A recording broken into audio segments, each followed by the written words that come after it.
en novembre-décembre 2001, je pars comme photographe et alpiniste avec une expédition du groupe militaire de haute montagne, des guides employés par l'armée pour faire des expéditions dans le monde, au Kerguelen, un archipel français qui est au sud-sud de l'océan Indien, vers les 50e hurlants, sur lesquels il y a un sommet, un point culminant, le mont Ross, qui culmine à 1850 mètres d'altitude et qui avait été gravé une seule fois en 1974. Donc le projet, c'est de repartir là-bas et de refaire l'ascension du mont Ross. Donc après tout un long voyage, on arrive à notre camp de base, on fait l'ascension du mont Ross, on redescend à notre camp de base et après on a encore pas mal de temps à rester sur l'île, sur l'archipel. Donc on a envie de faire le tour du massif du mont Ross, plusieurs jours de marche, et on se dit que ça va être tranquille. Donc on part sans radio, avec nos sacs à dos, et on démarre la marche, quoi. Très vite on se rend compte qu'on est en fait très fatigué par nos expéditions.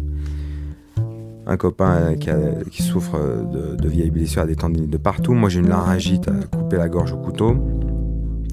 Et en fait, au bout d'un moment, on commence même à s'inquiéter, à savoir comment on va rentrer à notre camp de base, parce qu'il faut passer les crêtes là, de la caldeira du volcan dans lequel on a fait notre camp de base.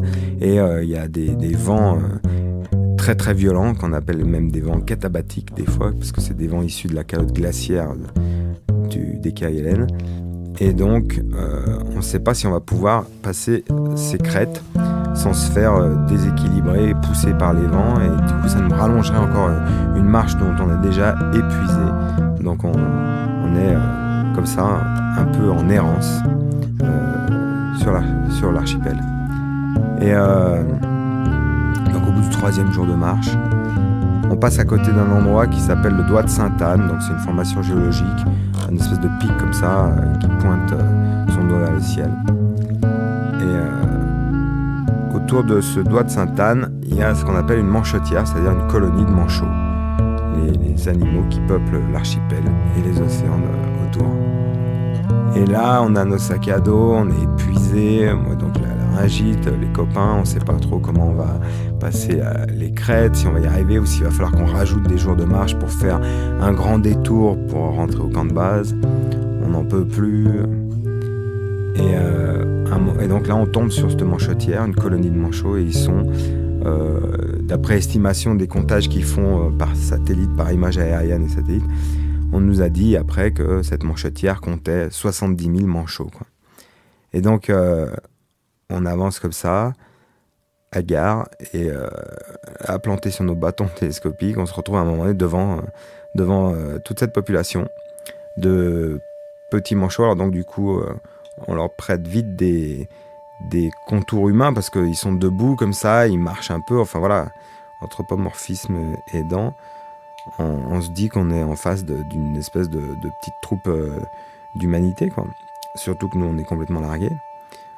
Donc on regarde ça, et là à ce moment-là, je m'en souviens bien, moi j'ai l'impression à un moment donné d'être là et d'être complètement perdu et d'être là en train de me dire mais c'est moi l'être humain là, c'est moi l'espèce dominante de la planète, quoi. Et alors qu'en fait je suis complètement inférieur à ce que je regarde, et je suis complètement perdu et absolument pas du tout à ma place, alors qu'eux ils sont complètement bien à leur place dans leur société, parce qu'en plus j'imagine tout à fait qu'il y a comme des hiérarchies ou j'en sais rien, enfin toute une organisation, quoi. Et donc nous on est là et on n'existe absolument pas, on est complètement déplacé, et c'est une expérience que j'avais jamais eue, qui doit être assez radicale quand même, parce que c'est une expérience de rejet complètement d'un monde dans lequel on est normalement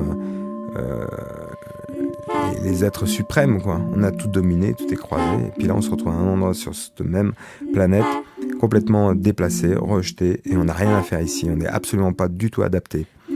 Alors du coup c'est un événement qui marque un peu, et qui à mon avis, même si après on n'y pense plus quand on revient, parce que tout s'efface par les habitudes et le quotidien, et ben je pense que ça reste inscrit quelque part, et que ça doit continuer de conditionner l'existence de ceux qui ressentent ce genre d'expérience, s'il y en a d'autres qui la ressentent, je pense. Voilà, en tout cas c'était la mienne.